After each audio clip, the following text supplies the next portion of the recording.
धुलाई का मजा और तगड़ा होगा। दोबारा ये गेम मौका देती है। सोनी स्पोर्ट्स नेटवर्क के टीवी चैनल्स पर।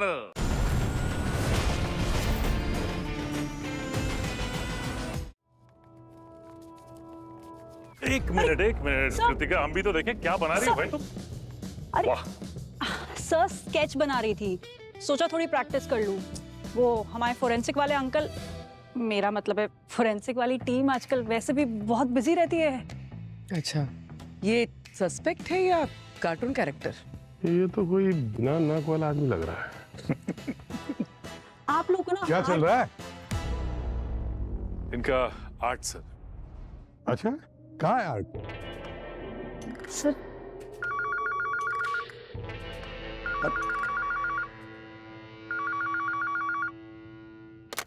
हेलो,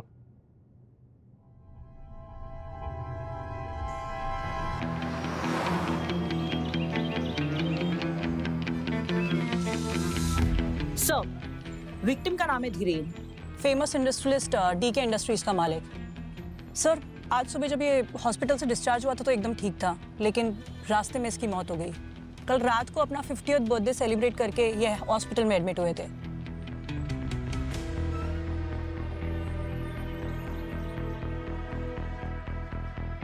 जब ये सब हुआ, उनके साथ और कौन कौन था? सो उनकी बेटी तृप्ति और उनका ड्राइवर रमेश। कितने सालों से आप धीरेन जी के साथ काम कर रहे हैं? मैडम 10 साल से। पानी। कल ये कितने बजे के आसपास हुआ? 7-8 बजे के आसपास। मैं तो रात भर हॉस्पिटल के बाहर ही था। फिर सुबह तृप्ति मैडम के साथ साहब को लेकर घर जा रहा था कि अचानक रास्ते में। आपको ऐसा क्यों लगता है कि किसी ने आपके पिता का खून किया है? क्योंकि उनके शरीर पे ना कोई घाव है, कोई चोट के निशान, कुछ भी नहीं। सर, मेरे पापा बिल्कुल ठीक थे सर। हम उन्हें घर वापस ले जा ही रहे थे कि रास्ते में पता नहीं क्या हुआ, वो अजीब अजीब सी बातें करने लगे सर। वो कहते मुझे कोई मार देगा बेटा, मुझे कोई मार देगा, ऐसे बार बार बोल रहे थे सर वो। और फिर अचानक से ये हो गया। मैडम, साहब ना मरने से पहले बहुत डरे हुए थे। अच्छा, कल रात बर्थडे पार्टी थी उनकी, तो किसी के साथ कोई झगड़ा वगैरह हुआ था वहाँ पे? नहीं सर, पापा सबके साथ डांस कर रहे थे। मुझे उन्होंने नेक्स्ट सीईओ अनाउंस किया था सर। बस सर, अनाउंसमेंट के बाद पापा थोड़ा सा परेशान लग रहे थे सर। क्यों? नहीं, मतलब आपके सीईओ बनाने से किसी को कोई दिक्कत थी? कौन हो सकता है? सर, पार्टी में तो सब अनाउंसमेंट के बाद भी खुशी लग रहे थे, लेकिन हाँ सर, वो पापा की वो जो बिजनेस पार्टनर है अक्षय अंकल, वो अलग जाकर बैठ गए थे। पर सर, वो मेरे पापा के बेस्ट फ्रेंड है सर। वो ऐसा क्यों ही करेंगे सर? मुझे तो कुछ समझ में नहीं आ रहा, वो या कोई और भी ये क्यों करेगा सर? सर, मैं एक रिक्वेस्ट करूंगी आप, जिसने भी ये किया है, आप उसे छोड़िएगा मत sir, please.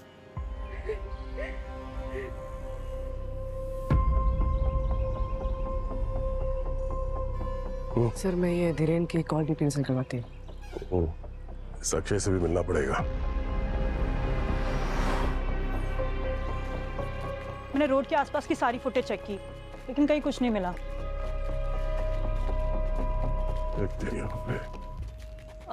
Hello sir. Hello ma'am. Sir का रूम ये है। अरे, आप हमसे पूछेंगे नहीं कि हम कौन हैं? सर, आज मैं पूरी तैयारी के साथ आई हूँ। हम सीआईडी से हैं। मैम, आप लोग इतने फेमस हो चुके हो, ऑनेस्टली बिग फैन।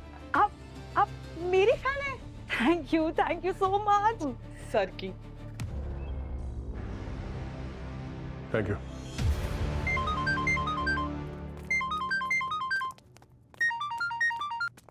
अब ये फोन रिकॉर्ड से पता चला है कि धीरेन को आखिरी कॉल अक्षय का ही आया था। मतलब हमारा शक सही था क्या? ओके।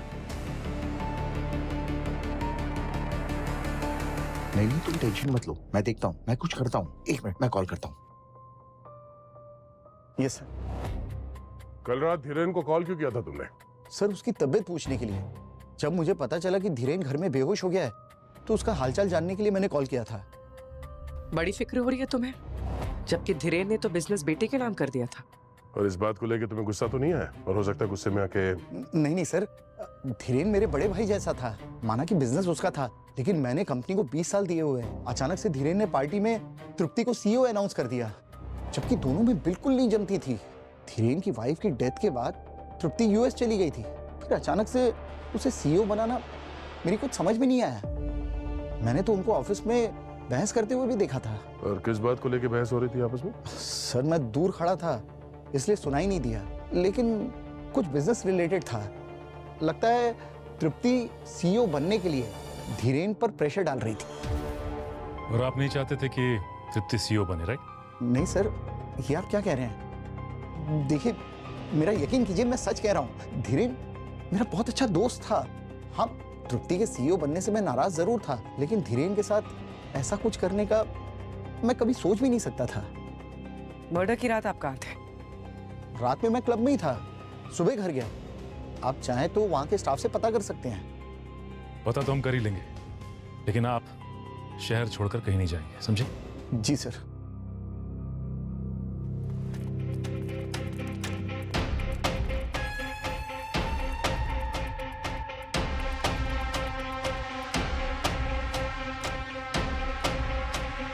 उठा फोन, उठा। हेलो हेलो, अच्छा सुन, रुकिए रुकिए रुकिए रुकिए रुकिए, अरे रुक जाइए, रुक जाइए रुक जाइए। आप लोग अंदर नहीं जा सकते। क्यों नहीं जा सकते? हा? मुझे मेरे मैम से कंफर्म करना होगा। अरे रुकिए सर, अरे हमने कहा ना आप अंदर नहीं जा अपना सकते। काम करो, हमें हमारा काम करने दो। अरे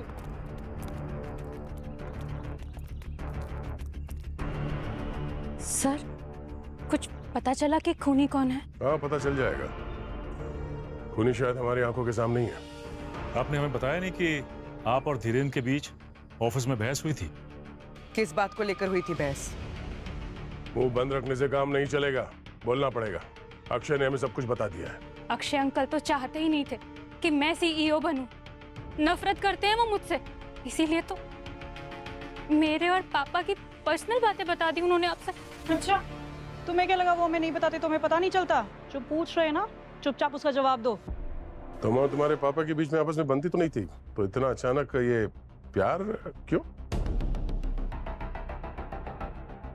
शर्म आती है मुझे अपने बाप पे। क्यों? ऐसा क्या किया था उन्होंने? एक नंबर के अय्याश आदमी थे, और इसी चक्कर में पापा और मम्मी की लड़ाई भी हुआ करती थी। माँ के जाने के बाद मैं पापा की शक्ल तक नहीं देखना चाहती थी। कुछ दिन पहले ही पापा ने फोन किया, मुझसे बहुत बार माफी मांगी।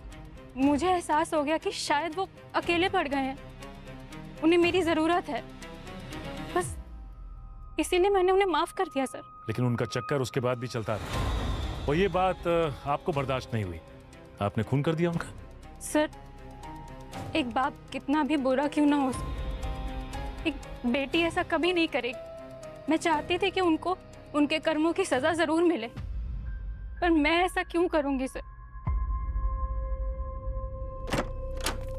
सर, धीरेन के फोन रिकॉर्ड से एक नई इन्फॉर्मेशन मिली है। उसके मरने से ठीक पहले उसे एक अजीब सा मैसेज आया था। क्या मैसेज था? सिर्फ एक वर्ड, सॉरी। सिर्फ सॉरी? Yes sir. मरने से पहले किसी ने धीरेन को सॉरी भेजा था। इसका मतलब ये हुआ कि या तो मैसेज भेजने वाला धीरेन के मर्डर के बारे में जानता था और उससे माफी मांगना चाह रहा था, या फिर ये भी हो सकता है कि जिसने वो मैसेज भेजा था वही खूनी हो। कुछ पता चला ये मैसेज भेजा किसने था? सर, बर्नर फोन से मैसेज आया, अभी तक ट्रेस नहीं हो पा रहा। ठीक है, डिजिटल फॉरेंसिक टीम को भेज दो। ये मैसेज जो है इसका खूनी से जरूर कोई ना कोई कनेक्शन तो है। सड़ुंखे, धीरेन के लाश ने कुछ बताया? बताएगी बताएगी, पहले तो आप ये देखो, इसके ये क्या है ये सर में इंजरी देखो।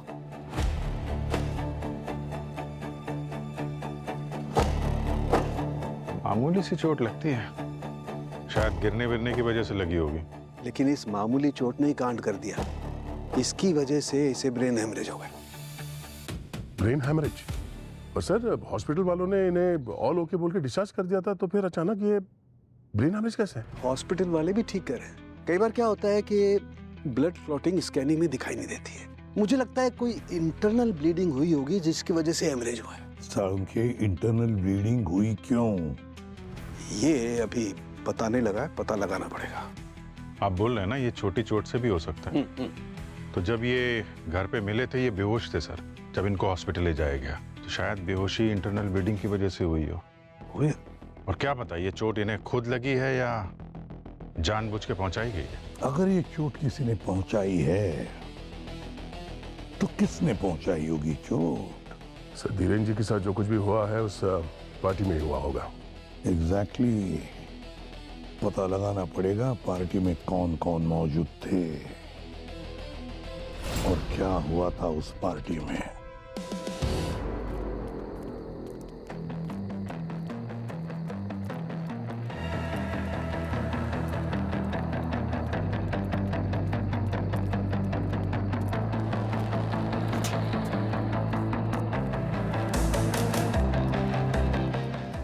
सुनो। Yes sir. हम सीआईडी से, या मैनेजर कौन है उसको बुलाओ।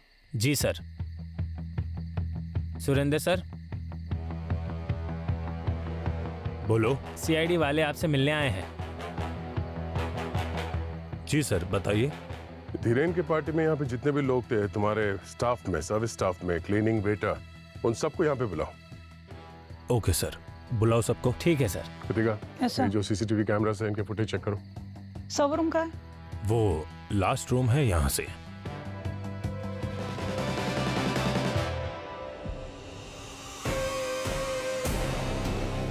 धीरेन के पार्टी से जाने के बाद उसका किसी ने खून कर दिया। यहाँ पे पार्टी में किसी के साथ बहस हुई थी उनकी या कोई झगड़ा हुआ था, चुपचाप बता दो। अगर छुपाने की कोशिश करोगे तो तुम लोग तकलीफ में आ सकते हो, इतना याद रखना। तुम्हारे पसीने क्यों छूट रहे हैं? बस गर्मी लग रही थी। बेटा जेल में इससे भी ज्यादा गर्मी लगेगी तुम्हें, जो पेट में है बाहर निकाल। उस दिन उन दोनों को पार्टी से बाहर जाते हुए देखा था। वो दोनों कुछ बहस कर रहे थे। ये थे? यही थे। दूसरा आदमी इन पर बहुत गुस्सा कर रहे थे। क्या बात कर रहे थे, सुना तुमने? कुछ बेटी बेटी कर रहे थे। बेटी? सर सही देखिए।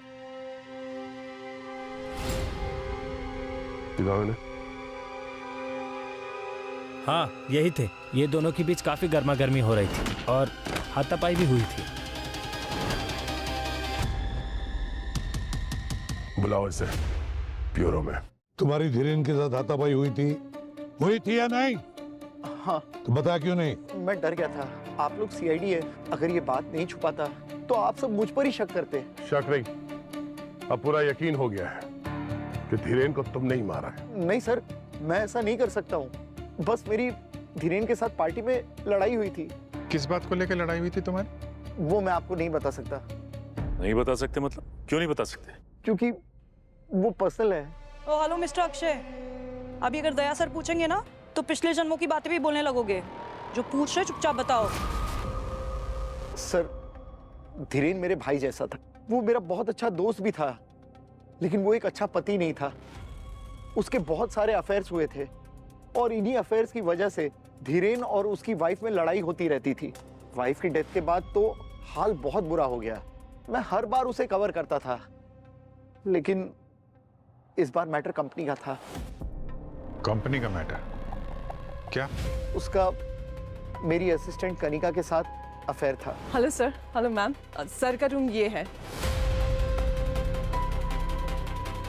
तो इस बात को लेकर लड़ाई हुई तुम लोगों की? नहीं सर, एक्चुअली मैंने कंपनी के अकाउंट से कुछ अमाउंट कनिका के अकाउंट में ट्रांसफर किया था ताकि ये बात बाहर ना आए। धीरेन को पता चला तो वो बहुत गुस्सा हो गया था। जब मुझे पता चला कि धीरेन हॉस्पिटल में एडमिट है तो मुझे बहुत बुरा लगा। मैंने उससे माफी मांगने के लिए उसे कार्ड, केक और फ्लावर्स भी भेजे थे। वो सब तो ठीक है, लेकिन कंपनी के फंड्स इधर उधर करना कानूनी जुर्म है, मालूम है ना? दया सर, इनके सारे बैंक अकाउंट अच्छी तरह से चेक करो। मनी ट्रांसफर वगैरह सब कुछ, सब पता चल जाएगा, समझे? सब पता चल जाएगा। दया अच्छा, वो सॉरी वाला मैसेज, उसके बारे में कुछ पता चला? सर उसने किसी पुराने मॉडल से वो मैसेज भेजा है, थोड़ा टाइम लग रहा है। जानबूझ के पुराना फोन इस्तेमाल किया ताकि आसानी से ट्रैक ना हो, वरना आजकल तो सब लोग स्मार्टफोन यूज करते हैं, कैमरे वाला। एक काम करते हैं, धीरेन के सारे कॉन्टैक्ट्स की लिस्ट बनाओ, देखो उनमें से किसी के पास इस तरह का फोन है क्या। पता तो चले कि ये सॉरी बोलने वाला है कौन। हाँ साळुंके, क्या खबर है? खबर ये है बॉस कि सोने के दाम गिर रहे हैं, इन्वेस्ट कर लो। बड़े अच्छे मूड में हो, कुछ बड़ा हाथ लगा क्या? बहुत बड़ा हाथ लगा है। तो दिखा ना। बॉस, डॉक्टर एकदम सही कह रहा था, हॉस्पिटल में ये बंदा एकदम हेल्दी था। मगर डॉक्टर साहब, आपने तो कहा था कि धीरेन की मौत ब्रेन हैमरेज से हुई थी। हुई नहीं थी, मौत करवाई गई थी, ब्रेन हेमरेज जैसे कुछ। मैं बताता हूं, इसकी मदद से करवाई गई थी। क्या ये? न्यूरोथ्रोम्बेक्स वर्जन 5।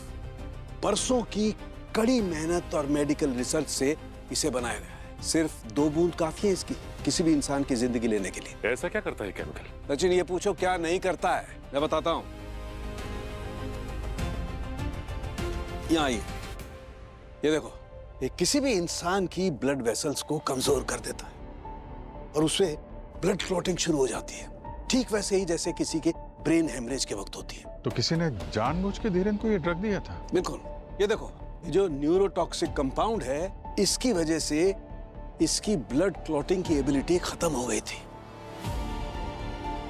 ये देखो कैसे अजीब से पैचेस दिखाई दे रहे हैं। बस मुझे भी शुरू में यही लगा था कि शायद इसे ब्रेन हेमरेज ही हुआ है। जी सर, ये ड्रग इतनी आसानी से किसी को भी दिया जा सकता है? सचिन, यही तो खासियत है इसकी। इसकी ना अपनी कोई स्मेल होती है, न इसका कोई कलर होता है, न कोई टेस्ट होता है। आसानी से किसी भी चीज में डिसॉल्व हो जाता है और कोई कलर भी नहीं छोड़ता। बिल्कुल नहीं। ये देखो,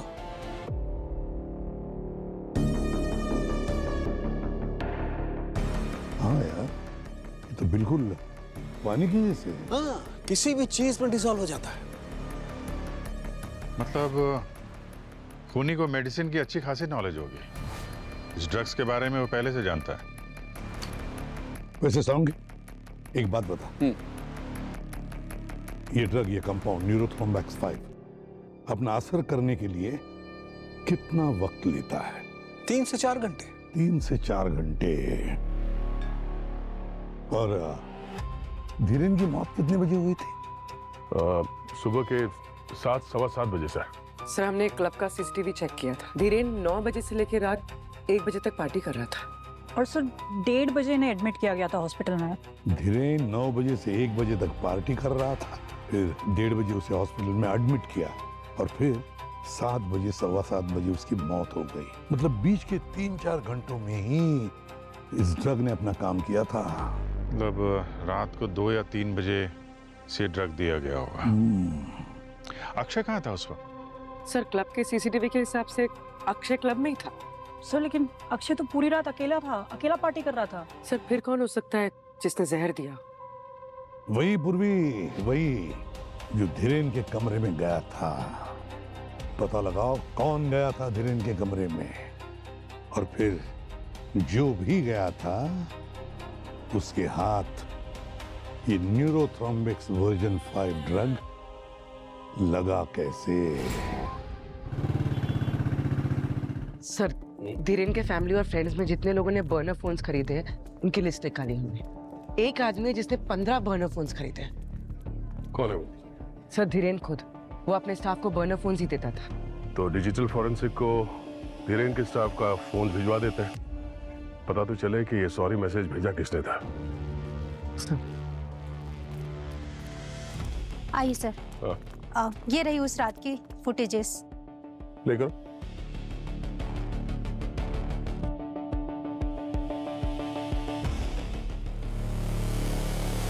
एक मिनट, ये पॉज करना। ये तो कोई औरत है। जरा और जूम हो सकता है इसमें? यस। कनिका,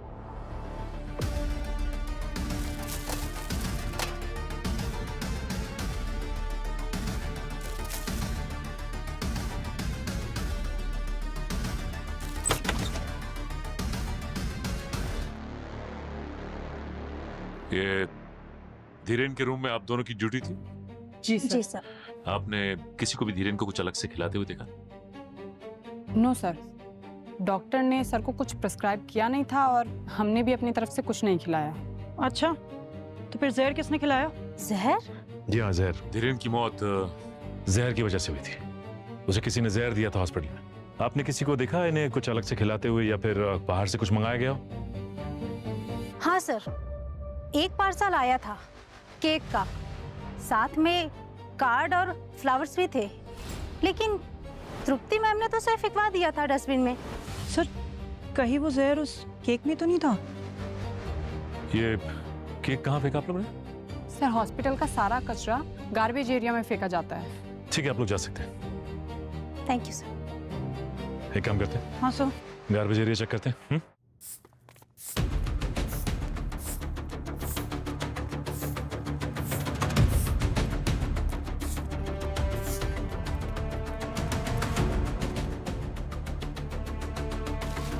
जी सर, कितनी बदबू आ रही है।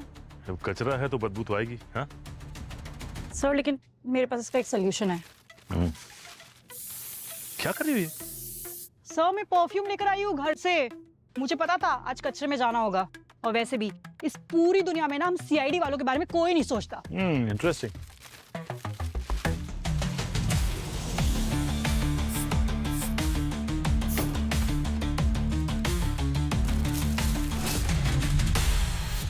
एक मिनट, ये धीरेन का रूम नंबर 417 था ना? हाँ सर। ओह,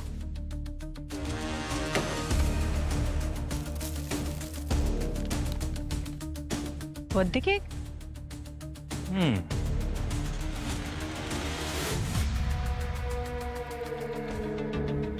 एक काम करते हैं, इसे फॉरेंसिक लेके चलते हैं।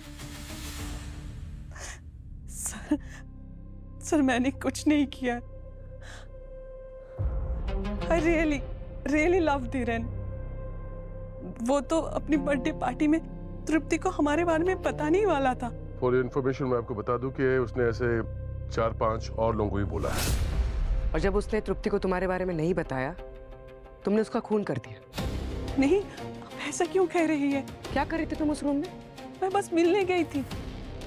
अक्षय सर ने पैसे दिए थे हमारा अफेयर छुपाने के लिए।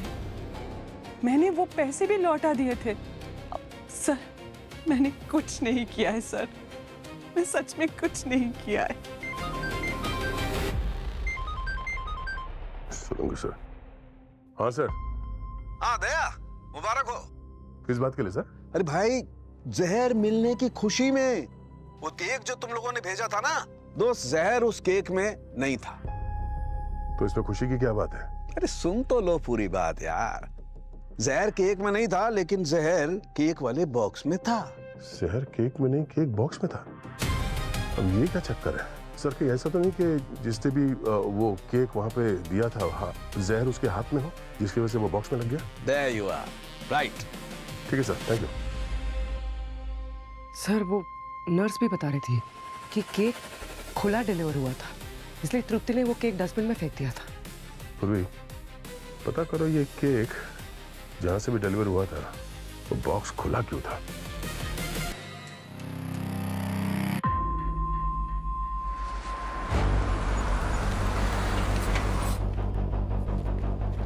सर अब बेकरी से कंफर्म किया कि उनकी तरफ से तो केक पैक था। उन्होंने किचन की भी फुटेज भेजी। ओह, इसका मतलब जो कुछ भी हुआ है उस डिलीवरी बॉय ने किया होगा बॉक्स के ऊपर। अच्छा, बेकरी वालों से उसका एड्रेस यहीं का बताया ना? हाँ सर।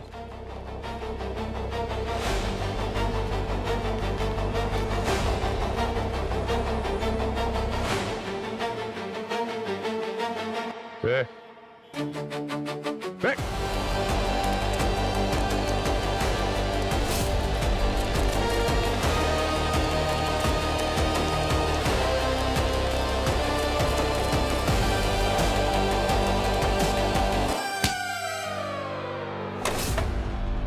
तुझे क्या लगा केक बॉक्स पे जहर लगा के तू निकल जाएगा? सर मैंने तो बस केक डिलीवर किया था। अच्छा, उस केक में जहर था जो तूने मिलाया था? जहर?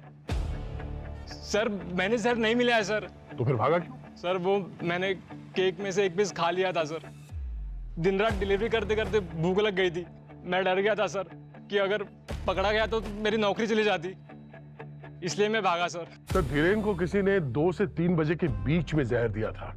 ठीक उसी दिन जिस दिन उसने अपना सारा बिजनेस अपनी बेटी के नाम पे कर दिया था। और सर इस बात से सबसे बड़ी दिक्कत तो उसके बिजनेस पार्टनर अक्षय को होनी चाहिए। सर लेकिन अक्षय तो उस वक्त क्लब में था, और ऐसा मान भी लिया जाए कि अक्षय ने जहर भेजा हो तो सर उसके भेजे हुए केक में जहर था ही नहीं। जहर तो केक बॉक्स पर लगा हुआ था। सर केक बॉक्स पे जो फिंगरप्रिंट्स हैं हमने उसे चेक किए, वो किसी से मैच नहीं हो रहे सर। हमारे पास अक्षय की असिस्टेंट कनिका, उसके भी फिंगरप्रिंट्स हैं। सर उस केक बॉक्स के अलावा हमारे पास और भी एविडेंस है जिससे अभी तक फिंगरप्रिंट्स लिए नहीं है सर।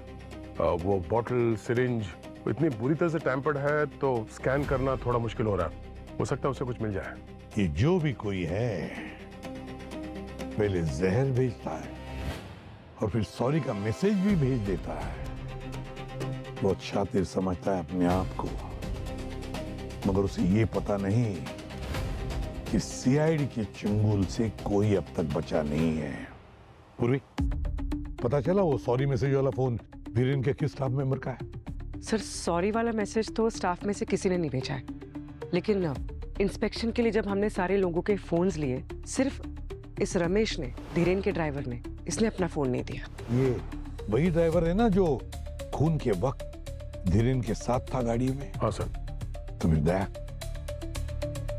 इस रमेश के घर का कोना कोना छान मारो, हो ना हो वो फोन उसी रमेश के पास ही होगा।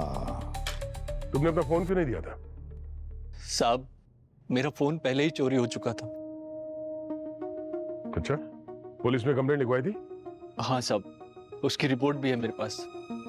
तुम अकेले रहते हो इस घर में? हाँ मैडम। अच्छा ये बताओ कि किसी को हॉस्पिटल में आते हुए देखा मिलने के लिए धीरेन से? नहीं साहब, हॉस्पिटल में कोई नहीं आया था, बस तृप्ति बिटिया ही थी उनके पास।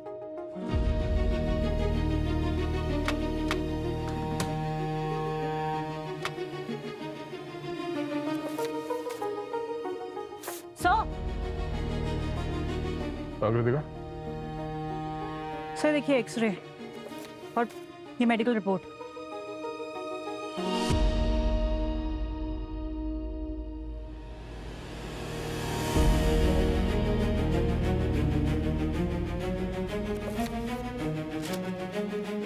क्या ये?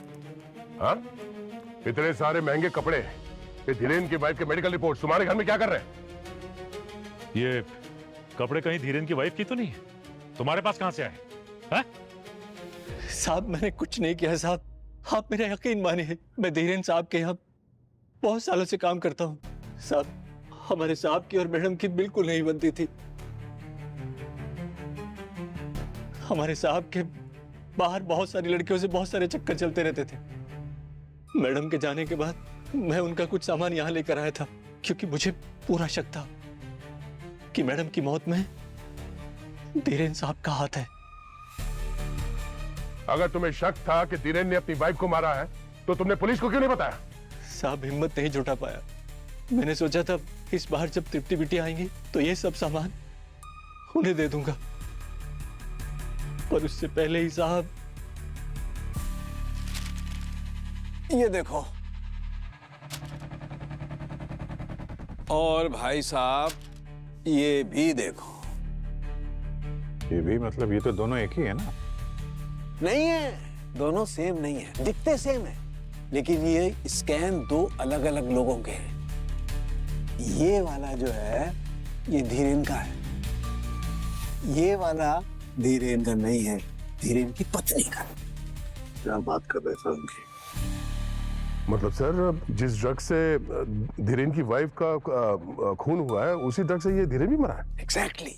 और देखो दोनों का ब्लड क्लॉटिंग का पैटर्न सेम है, लेकिन ये धीरेन की पत्नी वाला जो स्कैन है इसमें खास बात है, बस धीरेन की पत्नी को किसी ने ये ड्रग आईवी ट्रिप के जरिए दिया है।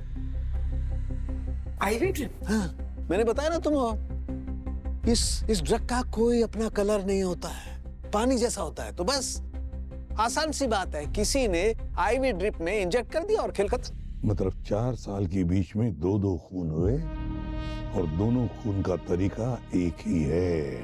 मतलब जिसने धीरेन को मारा उसी ने धीरेन की वाइफ का खून किया? सर जब हम लोग रमेश के घर पे गए थे घर की तलाशी लेने के लिए, तभी उसने हमें ये बताया था कि उसे शक था कि धीरेन ने ही अपनी वाइफ का खून किया है, और फिर अगर उसकी वाइफ की मौत ऐसे ही हुई है ब्रेन हैमरेज से, तो इसका मतलब तो यही हुआ ना सर कि धीरेन ने ही वो पॉइजन दिया उसे। और ये बात किसी को पता नहीं चली, किसी ने शक नहीं किया कि ये मर्डर हो सकता है, और इसीलिए ये बात पुलिस तक नहीं पहुंची। शक नहीं दया, पर किसी को पता तो चल गया कि धीरेन ने ही अपनी पत्नी को मारा है, और फिर उसकी पत्नी के खून का बदला लेने के लिए किसी ने धीरेन को भी उसी तरीके से मारा, न्यूरोथ्रोम्बिक्स V5 से। तो कुछ समझ में आया अभिजीत? न्यूरोथ्रोम्बिक्स V5 ड्रग तो वही इस्तेमाल कर सकता है जिसे ये ड्रग आसानी से मिल सकता है। मतलब खूनी हमारी आंखों के सामने था और हम उसे देख नहीं पा रहे थे। कोई ऐसा जो धीरेन की वाइफ के बहुत करीब थी। सर कहीं आप सब तृप्ति के बारे में बात तो नहीं कर रहे? एग्जैक्टली। तृप्ति ने अपनी मां के खून का बदला बाप के खून से लिया।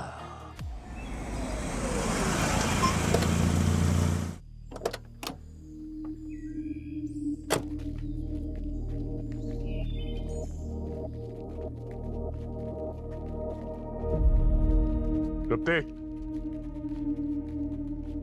तृप्ति, कहाँ हो तुम? तृप्ति,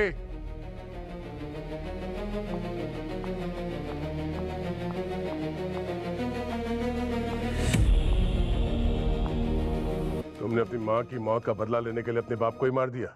ये क्या कह रहे हैं सर? मुझे कुछ समझ में नहीं आ रहा है। तभी समझ में आ जाएगा सब।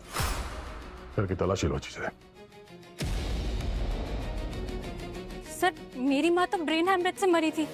मरी नहीं थी, मारी गई थी। ज्यादा भोला बनने की एक्टिंग मत करो, समझी? सर आप गलत शक कर रहे हैं, मैंने कुछ भी नहीं किया है सर। अच्छा, तो फिर ये क्या है? हाँ, सो ऊपर रखा हुआ था छुपा कर। ये बर्नर फोन तुम्हारे घर में कहाँ से? सर ये मेरा फोन नहीं है, मुझे नहीं पता ये यहाँ कैसे आया। नहीं पता? नहीं। कोई बात नहीं, बहुत जल्द पता चल जाएगा। अपूर्वी क्या पता चला? सर ये देखिए, फोन के जलने से पहले फोन की लास्ट लोकेशन। ये तो तृप्ति का घर है। पूरी एक काम करो, जरा फिर से चेक करो। देखो ये फोन तृप्ति के घर से ठीक पहले कहां पर था?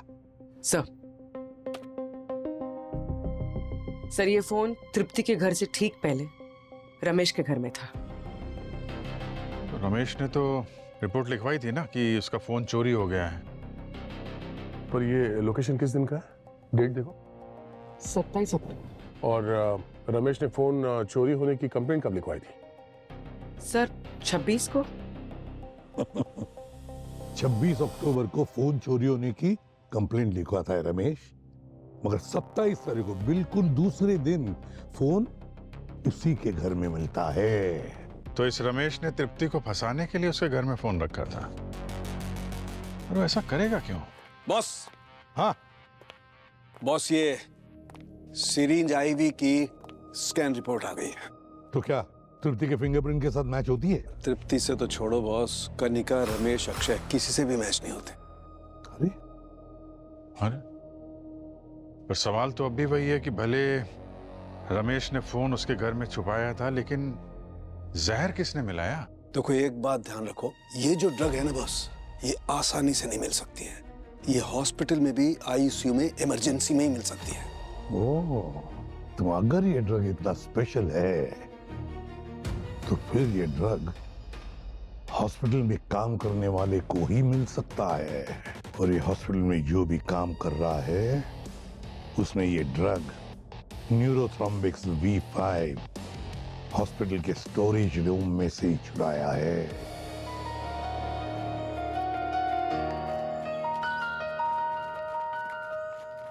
सर ये ताला, ये रमेश तो भाग गया सर। ऐसे कैसे गए? जरा पड़ोसी से पूछते। एक्सक्यूज मी, ये रमेश कहाँ गया? घर पे ताला लगा हुआ। आप लोग कौन है? हम लोग CID से। अच्छा, वो तो आज शाम की बस से अपने गांव को जा रहा है। आज सुबह उसके घर से एक लड़की आई थी सूटकेस मांगने। कौन थी लड़की?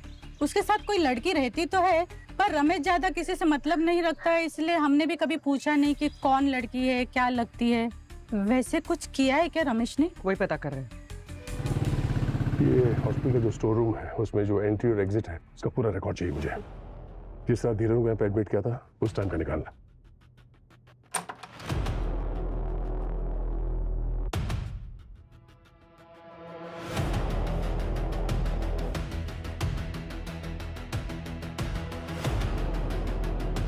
ये तो वही नर्स है जो उस रात धीरेन के कमरे में ड्यूटी पे थी।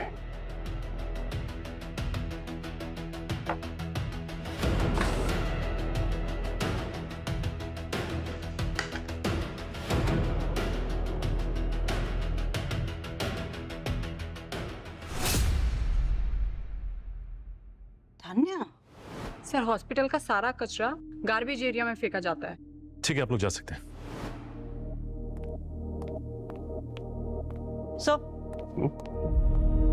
सर ये स्टोरेज यूनिट में तानिया का आई कार्ड मिला है। तानिया का एक स्टोरेज रूम है।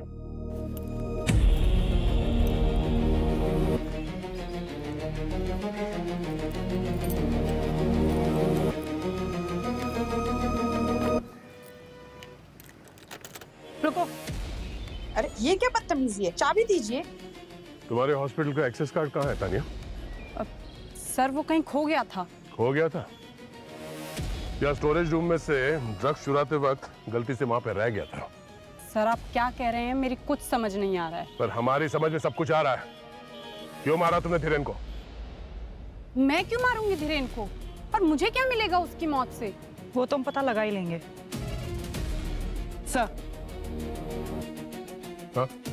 सर साड़ू के सर की रिपोर्ट आ गई है और इसके हिसाब से तानिया के कार्ड पे तानिया के फिंगरप्रिंट के अलावा एक और फिंगरप्रिंट है। पर ये दूसरा फिंगरप्रिंट ये किसका है? ये वही फिंगरप्रिंट है जो रमेश के घर से हमें रमेश के सामान पे मिले थे। हाँ लेकिन पूरी मैम, ये दूसरा फिंगरप्रिंट है किसका? अब ये तो रमेश ही बताएगा जिसके घर में रखे हुए सामान के ऊपर से हमें वो फिंगरप्रिंट मिला था।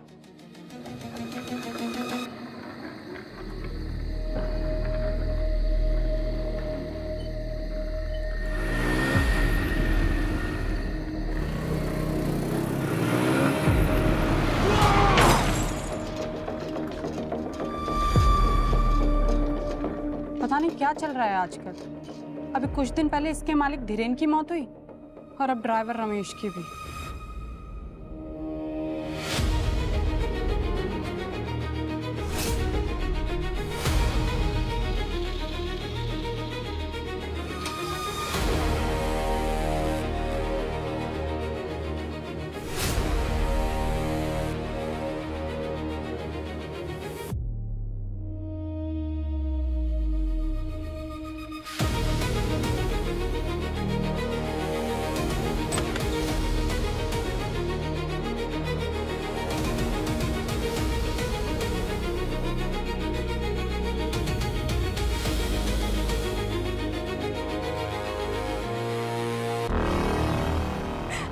मुझे माफ कर देना पापा, मैं आपका इस सब में इन्वॉल्व नहीं करना चाहती थी। आपने मुझे सीआईडी से तो बचा लिया, मगर खुद ही अरेस्ट हो गए।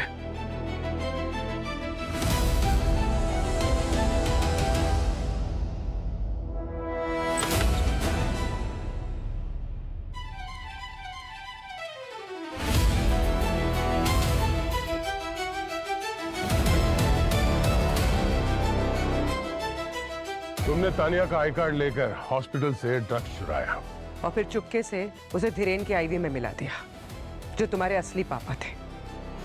और रमेश ने तुम्हारा सॉरी मैसेज छिपाने के लिए सबूत भी तृप्ति के घर छुपा दिए। इसलिए थोड़ी देर के लिए हमने तुम्हारे इस पापा को छुपा दिया। हाँ। मैंने ही मारा है धीरेन को। सर, इसमें पापा का कोई हाथ नहीं है। इन्हें तो कोई आइडिया भी नहीं था मेरे प्लान का। ये बस मुझे बचाना चाह रहे थे। तुम्हें बचाने के लिए यार? तृप्ति को फंसाने के लिए तुम्हारे पापा ने जो फोन रखा था ना छुपाकर तृप्ति के घर में, वो ये मत कहना कि उसे गिफ्ट दिया था। एक बेटी को बचाने के लिए एक मासूम को फंसाना उतना ही बड़ा जुर्म है जितना तुमने किया है धीरेन को मारकर, समझी? मेरे पास और कोई रास्ता नहीं था साहब। मेरी बेटी अनुराधा के अलावा मेरा इस दुनिया में और कोई नहीं है। लेकिन साहब मैं तृप्ति बिटिया को भी फंसाने नहीं चाहता था। उस रात जब धीरेन साहब के साथ मैं हॉस्पिटल में था तो मैं अपना फोन चेक कर रहा था। मैंने उसमें वो मैसेज देखा। सॉरी, मैं वो मैसेज देखकर तुरंत समझ गया ये सब मेरी बेटी अनुराधा ने किया है। मैं घर गया और मैंने इससे पूछा तो इसने सब कुछ सच सच बता दिया। पर तब तक बहुत देर हो चुकी, बहुत देर। आपको मुझे जो सजा देनी हो दे दीजिए, लेकिन प्लीज मेरे पापा को जाने दीजिए। ये बस मुझे बचाने की कोशिश कर रहे थे। क्या बात है सर, कितना प्यार है बाप बेटी में, हाँ? और खुद के सगे बाप को जहर देके मार दिया तुमने। तो और क्या करती मैं? धीरेन ने मुझे कभी अपनी बेटी माना ही नहीं था। शर्म आती थी मुझे कि मैं उसका खून हूं। मैंने सोच रखा था कि मैं बस अपना हिस्सा लेकर पापा के साथ विदेश चली जाऊंगी, हमेशा हमेशा के लिए। लेकिन फिर तृप्ति आ गई और सब कुछ बदल गया। तृप्ति को रास्ते से हटाने में तुम दोनों ने कोई कसर नहीं छोड़ी थी। वो तो अच्छा है, किस्मत थी उसकी, जान बच गई। सर, अगर मैं तृप्ति को मार देती तो मुझे कुछ नहीं मिलता। धीरेन की वाइफ के मरने पे मुझे शक हुआ कि ये कोई मामूली हेमरेज नहीं है। मैंने रिसर्च की और मुझे पता चला कि धीरेन ने ही अपनी वाइफ को मारा है। इस बात को लेकर मैं उसे ब्लैकमेल करने लगी। डर के उसने अपने बिल में मेरा नाम भी दिया और मुझसे वादा किया कि अपने 50वें बर्थडे पे वो मुझे अपनी कंपनी का CEO बनाएगा। लेकिन तृप्ति को देखते ही सब भूल गया। मन किया कि अपने रास्ते के कांटे तृप्ति को जान से मार दूं।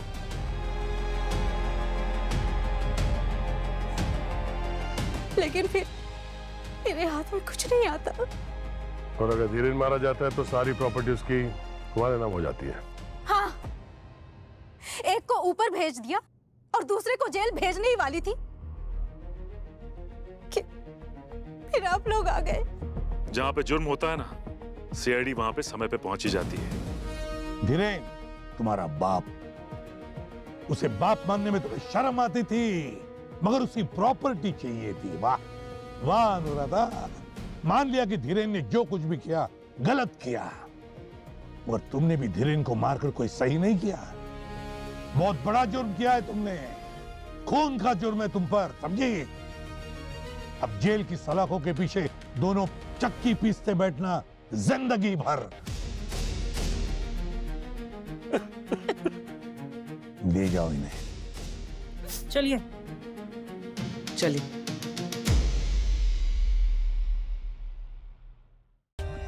For more updates, subscribe to our channel, click the show links and enjoy watching the videos.